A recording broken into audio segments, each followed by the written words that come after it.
All right, let's jump right in. Have you ever thought about doing your PhD somewhere, well, a little different?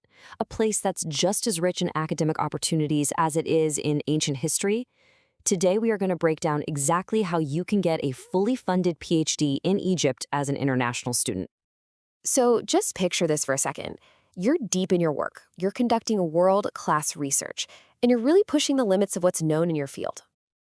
And then, when you need a break from the lab or the library, you just step outside into a country where thousands of years of history are literally all around you, right alongside this incredibly vibrant modern culture. Now, here's the kicker. What if you could have that entire life-changing experience and get it all fully funded? No, it's not a dream, it's a very real possibility, and we're about to show you exactly how. You know, this isn't just a cool idea. It's something global leaders really believe in. For instance, Margaret Scobie, a former U.S. ambassador to Egypt, said it perfectly. The world needs leaders with diverse educational experiences. And studying in a place like Egypt, that gives you a perspective you just can't get anywhere else.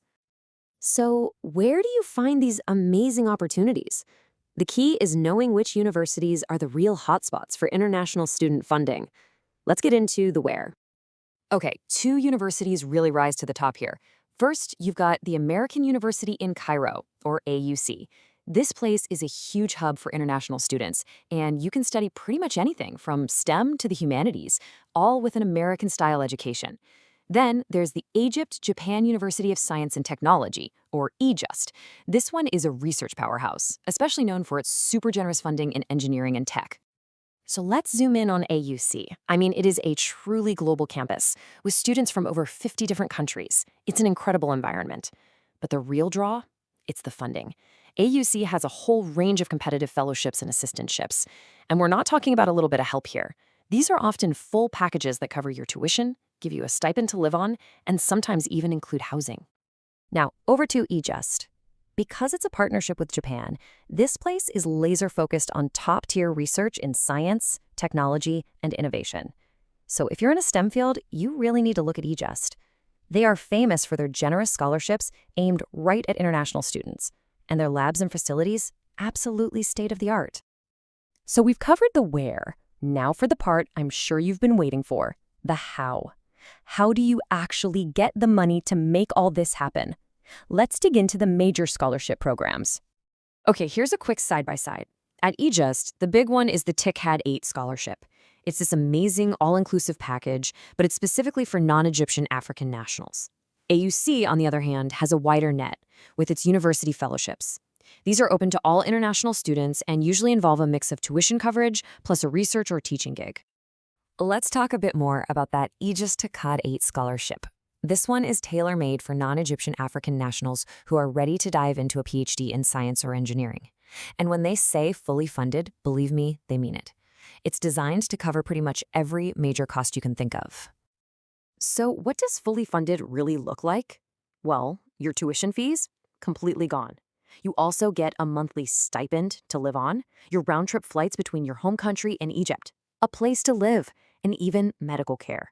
It's the whole shebang. A complete support system so you can just focus on your research. Okay, now back to AUC. The real strength here is just the variety of opportunities they have, and they're open to all international students. You'll find everything from university fellowships to scholarships funded by donors for really specific fields, and a very, very common way to get your studies funded is through a research or teaching assistantship, which is great because you get practical experience too. All right, you know the universities, you know the scholarships. Now, what do you actually need to do to make your application the one that gets picked? Let's map out your game plan. Listen up, because these 3 tips are absolute gold. First, contact professors directly. PhD funding is almost always tied to a specific professor's research grants. A smart, personalized email with your proposal can be your ticket in. Second, check those deadlines, and I mean early. Scholarship deadlines are often way sooner than you think, like January or February, way before the main university deadline. Don't miss that window. And third, get your documents ready. Have your research proposal, your statement of purpose, and your letters of recommendation all polished and ready to go. And just to help you get the ball rolling, here's a quick checklist of some of the documents you'll probably need. You know, the usual suspects. Your degree, your passport, some photos. You might also need specific paperwork from your job or related to military status, depending on where you're from. Trust me, gathering this stuff early will save you so much stress later. So why is that monthly stipend we talked about such a big deal?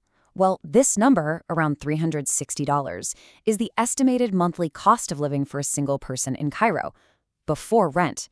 Now, since that's a lot lower than many Western countries, your stipend doesn't just cover the basics. It actually goes a long, long way. This isn't just about paying for school. It's about having the freedom to live and focus on your work without worrying about money. Okay, so we've covered the where, the how, and the what. The chance to get a fully funded PhD in Egypt is real, it's out there. So now let's focus on the most important part, your very next step. So, the big question is, after seeing everything that's possible, are you ready to actually take that next step? Here it is, your first concrete task. Go to the AUC and eJust websites. Find the department that interests you and start looking at the faculty. Read about what they're researching. Find the professors whose work gets you genuinely excited, the stuff that lines up with your own ideas. That's it. That's your starting point. Your journey starts right now.